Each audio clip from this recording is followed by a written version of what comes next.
Assalamualaikum warahmatullahi wabarakatuh. Shalom, Om Swastiastu, Namo Buddhaya, Salam Kebajikan. Baik, pada kesempatan kali ini, kami dari kelompok 4, mata kuliah Sistem Kepemimpinan dan Otonomi Daerah akan mempresentasikan materi bab 4 yang berjudul Otonomi Daerah di Era Orde Baru. Sebelumnya, izinkan kami untuk memperkenalkan anggota kami terlebih dahulu. Kami terdiri dari Natasha Putri Aprilia NPM 14, Mika Nur Ahmawati NPM 20, Miftahul Jannah NPM 34, dan yang terakhir Intan Permatasari NPM 39. Bagian pertama yang kami bahas di sini adalah ide desentralisasi di Indonesia. Nah, dalam teori pemerintahan, secara garis besar dikenal adanya dua model dalam formasi negara. Yang pertama, model negara federal dan model negara kesatuan. Nah, model negara federal ini berangkat dari satu asumsi dasar bahwa ia dibentuk oleh sejumlah negara atau wilayah independen yang dimana sejak awal memiliki kedaulatan atau semacam kedaulatan pada dirinya masing-masing. Nah, negara-negara atau wilayah-wilayah tersebut yang kemudian bersepakat untuk membentuk sebuah federal.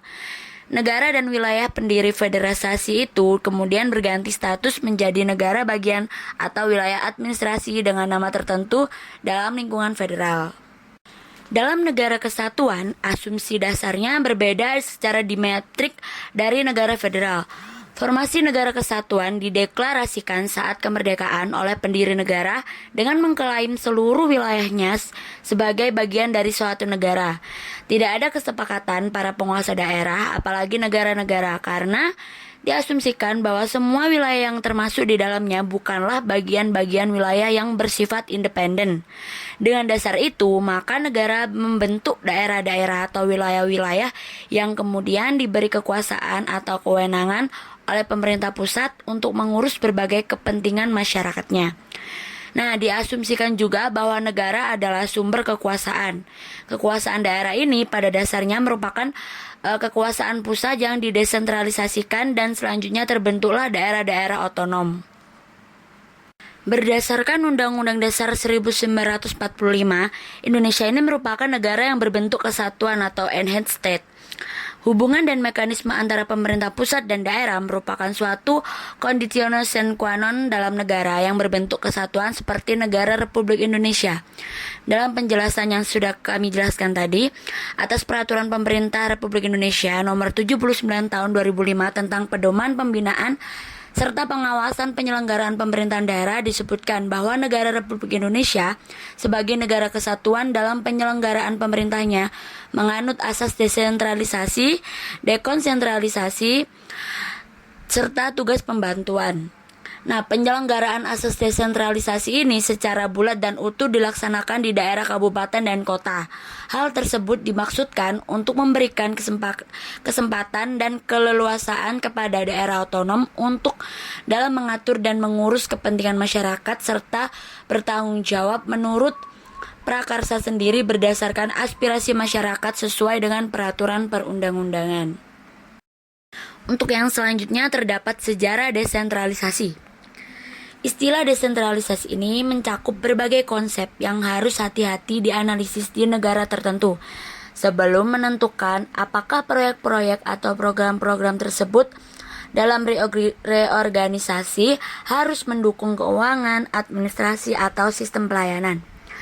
Nah, desentralisasi pengalian wewenang dan tanggung jawab atas fungsi publik dari pemerintah pusat untuk bawahan atau kuasi independen organisasi pemerintah dan atau sektor swasta adalah konsep multifaset kompleks.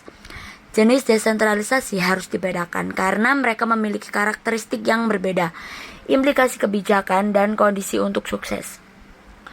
Menurut De Liang Ji, desentralisasi dalam penyelenggaraan pemerintahan daerah didasarkan pada yang pertama, dilihat dari sudut politik. Desentralisasi ini dimaksudkan untuk mencegah penumpukan kekuasaan pada satu pihak saja yang pada akhirnya dapat menimbulkan tirani. Nah, yang kedua, penyelenggaraan desentralisasi dianggap sebagai pendemokrasian untuk menarik rakyat ikut serta dalam pemerintahan dan melatih diri dalam menggunakan hak-hak demokrasi.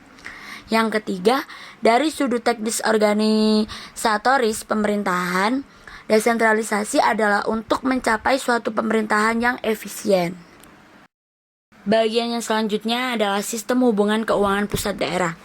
Antara otonomi dan negara kesatuan, selama ini kita dihadapkan pada pemahaman bahwa negara kesatuan adalah sebuah bentuk yang tidak boleh ditawar lagi atau didiskusikan, tanpa pernah memperhitungkan atau mempertanyakan apakah bentuk yang lain lebih baik atau tidak. Salah satu ciri utama negara kesatuan adalah begitu kuatnya cengkeraman kebijakan, baik kebijakan di bidang politik, ekonomi, sosial, dan budaya dari pemerintah pusat. Ada pula studi yang dilakukan oleh Rodinelli tahun 1984 atas sponsor Bank Dunia terhadap 45 negara yang menunjukkan bahwa derajat sentralisasi hubungan keuangan pusat daerah mengalami perubahan sejak tahun 1960. Ada pula faktor-faktor yang mempengaruhinya.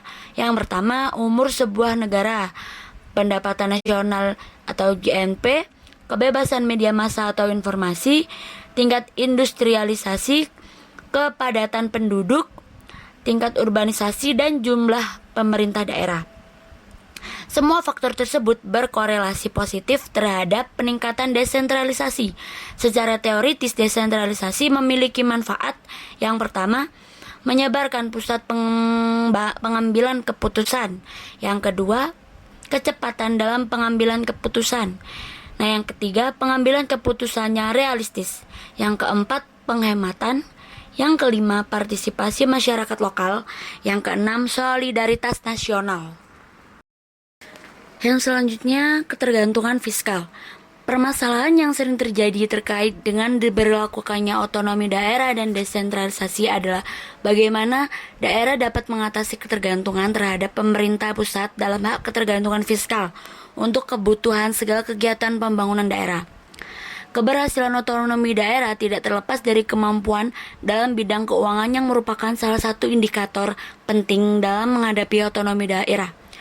Maka dari itu, dalam hal ini pemerintah daerah dituntut untuk menjalankan roda pemerintahan secara efektif dan efisien untuk mendorong peran serta masyarakat dalam pembangunan, serta meningkatkan kesejahteraan dengan meningkatkan pemerataan dan keadilan.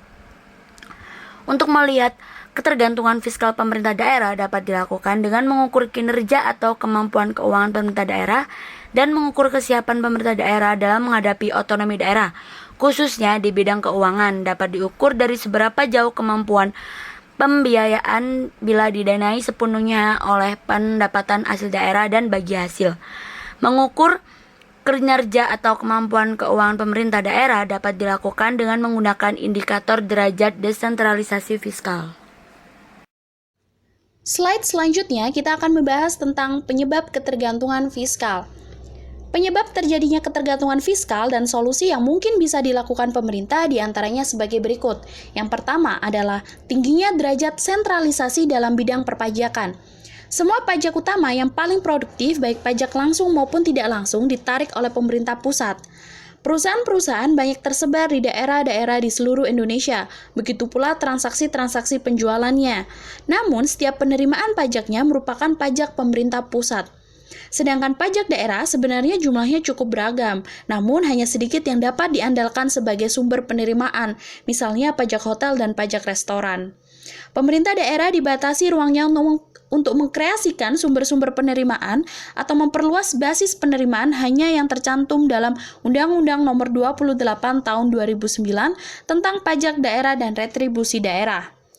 Hal tersebut membatasi anggaran pemerintah daerah untuk membiayai seluruh pengeluarannya, khususnya daerah-daerah yang tidak memiliki sumber daya alam. Melihat hal tersebut, perlu adanya perbaikan formulasi kebijakan di bidang pendapatan daerah melalui pengembangan pajak dan retribusi daerah yang harmonis dengan pajak pusat agar menjadi signifikan untuk dijadikan andalan pendapatan daerah. Poin yang kedua adalah kurang berperannya perusahaan daerah sebagai sumber pendapatan daerah. Berdasarkan Undang-Undang Nomor 17 Tahun 2003 tentang Keuangan Negara, yang dimaksud dengan perusahaan daerah adalah badan usaha yang seluruh atau sebagian modalnya dimiliki oleh pemerintah daerah. Tujuan pendirian perusahaan daerah ini adalah mencari laba untuk dana pembangunan daerah. Hal yang memungkinkan kurang berperannya perusahaan daerah sebagai sumber pendapatan daerah adalah kinerjanya yang kurang memadai serta daya saing dari kompetitor. Pemerintah daerah perlu melakukan analisis kinerja, salah satunya menggunakan balance scorecard. Analisis kinerja menggunakan 4 dimensi pengukuran dari segi keuangan, operasi internal, perspektif konsumen, serta inovasi, sehingga perusahaan dapat berkembang mengikuti kondisi ekonomi saat ini. Pemerintah daerah juga perlu melakukan kebijakan yang kondusif untuk pengembangan perusahaan menjadi perusahaan yang profesional dan secara operasional melakukan monitoring dan evaluasi terhadap kinerja kunci perusahaan yang mampu mendorong daya saing. Slide selanjutnya masih membahas tentang penyebab terjadinya ketergantungan fiskal dan solusi yang mungkin bisa dilakukan pemerintah. Dan poin yang ketiga adalah masih terdapatnya persaingan antar pemerintah daerah. Persaingan ini timbul dari persaingan pajak atau tax competition antar daerah sebagai sumber PAD masing-masing. Pemotongan pajak lokal secara sepihak oleh satu daerah guna menarik investor akan diikuti oleh daerah lain agar tidak kehilangan investornya masing-masing. Perang tarif pajak inilah yakni menyebabkan PAD lebih kecil dari yang seharusnya. Hal ini sejatinya merupakan hal yang lumrah dan memaksa pemerintah untuk melakukan perubahan demi menghadapi tantangan global yang lebih kompleks. Untuk itu, pemerintah pusat dalam hal ini perlu menetapkan kebijakan standar tarif pajak yang layak agar penurunan tarif pajak tidak berada di bawah batas yang telah ditentukan. Juga mengajak pemerintah daerah untuk ikut bersama melakukan reformasi perubahan. Poin yang terakhir adalah kenaikan DAU. DAU di sini dipersepsikan sebagai kenaikan tanggung jawab yang dibebankan pemerintah pusat kepada pemerintah daerah. Oleh karena itu, penyesuaian belanja pemerintah daerah akan lebih tinggi daripada kenaikan DAU itu sendiri. Jika kita melihat realisasi belanja pemerintah daerah, kualitas belanja daerah masih kurang bagus. Rata-rata 45% anggarannya habis untuk membayar biaya pegawai. Bahkan ada yang lebih dari itu, sehingga untuk setiap kebutuhan pembangunan penting halnya pemerintah daerah menggantungkan pembiayaan APBD pada transfer dari pusat. Solusi yang mungkin dapat mengatasi hal ini adalah dengan menetapkan batas atas belanja pegawai dan batas minimum belanja modal. Subbab selanjutnya, kita akan membahas tentang reformasi sistem pemerintahan daerah. Pengelolaan pemerintahan daerah dalam era reformasi yang diatur dalam Undang-Undang Nomor 22 Tahun 1999 tentang pemerintahan daerah mencerminkan adanya itikat untuk mewujudkan sistem pemerintahan yang demokratis, baik dalam hubungan antara pemerintah pusat dengan pemerintah daerah maupun dalam tatanan pemerintahan daerah itu sendiri. Sebab itu, beberapa rumusan tentang otonomi yang diatur dalam undang-undang tersebut terdapat perbedaan dengan apa yang ada dalam kedua undang-undang sebelumnya, yakni Undang-Undang Nomor 5 Tahun 1974 tentang pemerintahan di daerah dan Undang-Undang Nomor 5 Tahun 1979 tentang pemerintahan desa. Suasana batin dari tuntutan ke arah otonomi sebagai pengejauhan dari prinsip demokrasi terlihat dalam rumusan pasal-pasal Undang-Undang Nomor 22 Tahun 1999 dan PP Nomor 25 Tahun 2000. Refleksi dari tuntutan masyarakat ke arah demokrasi dan desentralisasi dalam era reformasi antara lain nampak dalam konsideran yang berikut ini berbunyi bahwa Undang-Undang Nomor 5 Tahun 74 sudah tidak sesuai lagi dengan prinsip penyelenggaraan otonomi daerah dan perkembangan keadaan. Dengan kata lain, bahwa sistem penyelenggaraan otonomi daerah yang diatur dalam Undang-Undang Nomor 5 Tahun 74 itu sudah tidak dapat memenuhi kebutuhan perkembangan keadaan ke arah demokrasi.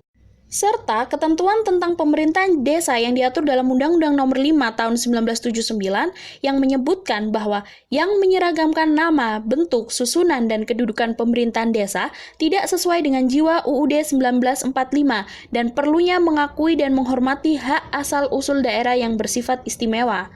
Kedua butir konsideran tersebut memperlihatkan bahwa Undang-Undang Nomor 22 Tahun 1999 dibuat sekaligus sebagai pengganti kedua undang-undang terdahulu itu dan untuk merealisasikan jiwa dari UUD 45 yang mengakui dan menghormati hak asal-usul daerah yang bersifat istimewa. Sebab itu, maka dalam Pasal 122 undang-undang tersebut secara gamblang disebutkan alasan penetapan status dan bentuk keistimewaan dari Daerah Istimewa Yogyakarta dan Daerah Istimewa Aceh. Kalau dalam Undang-Undang Nomor 5 Tahun 1974 ada sebutan istimewa, namun hal itu hanya sekedar sebagai sebutan, tidak lebih dari itu. Ini bisa dipahami sebagai akibat dari nuansa sentralistis yang cenderung mengabaikan harkat dan martabat daerah pada waktu itu atau pada Orde Baru. Selanjutnya yaitu perubahan paradigma di era otonomi daerah. Pergeseran paradigma pembangunan selama beberapa dekade terakhir telah mengalami perubahan mendasar. Berbagai distorsi berupa kesalahan di dalam menerapkan model-model pembangunan yang ada selama ini adalah sebagai berikut. Yang pertama, kecenderungan melihat pencapaian tujuan-tujuan pembangunan yang diukur dengan secara makro menuju pendekatan regional dan lokal. Yang kedua, pilihan antara pertumbuhan dan pemerataan. Yang ketiga, asumsi tentang peranan pemerintah dan partisipasi masyarakat di dalam proses pembangunan atau perencanaan, pelaksanaan, dan pengendalian. Yang terakhir, kegagalan menemukan model-model pembangunan wilayah yang khas dunia ketiga dan khas negara yang sangat berbeda pendekatannya dengan pendekatan di negara-negara maju.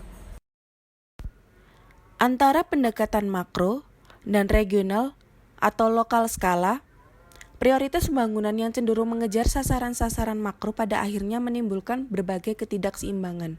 Pembangunan berupa menajamnya disparitas spasial, kesenjangan desa-kota, kesenjangan struktural, dan sebagainya.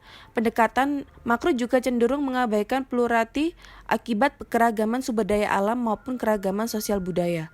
Pergeseran paradigma pembangunan dalam pembangunan spasial terutama menyangkut konsep strategi kutub pertumbuhan atau growth pole strategy. Trickle down effect ke hinterland ternyata net efeknya malah menimbulkan massive backwest effect atau Lipton 1977. Belajar dari bangun kembali negeri Jerman Barat dan Jepang, sifat bantuan-bantuan kebijakan di tahun 1950 dan 1960-an didasarkan pada model kapital fundamentalis Howard Damar dengan pemahaman bahwa kunci pertumbuhan GNP yang paling langka adalah faktor modal. B. Pilihan antara pertumbuhan dan pemerataan. Secara teoretik, polemik pemilihan antara strategi pertumbuhan dan pemerataan relatif telah diselesaikan saat lahirnya The Second Fundamental Theorem of Welfare Economics. Sementara itu, The First Fundamental Theorem of Welfare Economics sendiri adalah konsep temuan Simon Kuznets pada tahun 1966, kurva U terbalik yang menyatakan bahwa bagi negara yang pendapatannya rendah, bertumbuhnya perekonomian harus mengorbankan pemerataan atau trade-off antara pertumbuhan dan pemerataan. Hal ini telah memberikan legitimasi, dominasi, peranan pemerintah untuk memusatkan pengalokasian sumber daya pada sektor-sektor atau wilayah-wilayah yang berpotensi besar dalam menyumbang pada pertumbuhan ekonomi. Keadaan ini telah menyebabkan terjadinya net transfer sumber daya daerah ke kawasan pusat kekuasaan secara besar-besaran maupun melalui ekspor kepada negara-negara maju. C.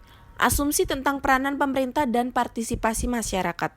Pada konsep awalnya, peranan pemerintah adalah mendorong pembangunan atau ekonomi Keynesian untuk menanggulangi market failure. Namun fakta empirik mengarah pada government failure yang dampaknya sering lebih parah karena menciptakan transaction cost tinggi yang menurunkan efisiensi ekonomi serta menghambat pemerataan dan pertumbuhan. Selanjutnya, menurut Anwar pada tahun 2000, hal ini diperparah oleh kultur atau priaisme. Elit masyarakat di samping kapasitas pemerintah yang rendah atau lack of governance dalam paradigma pembangunan sekarang, kekuasaan pemerintah harus semakin dibatasi pada bidang public good dan di bidang di mana swasta dan masyarakat tidak punya insentif melakukannya. Government policy failure yang melaksanakan pembangunan secara top down, tidak mengetahui kondisi ekosistem dan tanaman nilai masyarakatnya yang tersebar luas secara spasial. Hal ini didorong oleh kesalahan pengaturan dan perencanaan atau desain, program dan proyek pembangunan yang berdampak pada pemiskinan masyarakat perdesaan. D. Kegagalan menemukan model-model pembangunan wilayah yang khas negara yang sangat berbeda dengan negara-negara maju. Satu karakteristik yang penting dari negara-negara dunia ketiga seperti Indonesia, bahwa belum cukup mekanisme feedback untuk mengatasi berbagai penyebab dari sosial disfungsi. Bila seorang akan membuat suatu peraturan baru atau menciptakan institusi spesial di negara berkembang, seseorang harus berpikir membuat skenario untuk membuat mekanisme feedback sebelum mencari model yang tepat yang dikopi dari negara maju, seperti yang ditekankan dari awal, bahwa banyak orang yang menaruh harapan pada pendekatan pengembangan di wilayah di mana mereka percaya terhadap janji kemujaraban model pertumbuhan makroekonomi. Mulai goyah, kecewa dan frustasi, PBB kemudian melakukan resolusi yang dikenal dengan sebagai ECOSOC 15282L yang mengusulkan suatu arahan kebijakan dan tujuan pengembangan wilayah. Demikian presentasi yang dapat kelompok kami sampaikan. Apabila ada salah kata kami mohon maaf, dan terima kasih sudah menyempatkan waktunya untuk melihat video materi dari kami. Dan yang terakhir, tetap jaga kesehatan, patuhi prokes dimanapun kita berada agar pandemi ini segera berakhir. Sekian dari kelompok kami. Wassalamualaikum warahmatullahi wabarakatuh.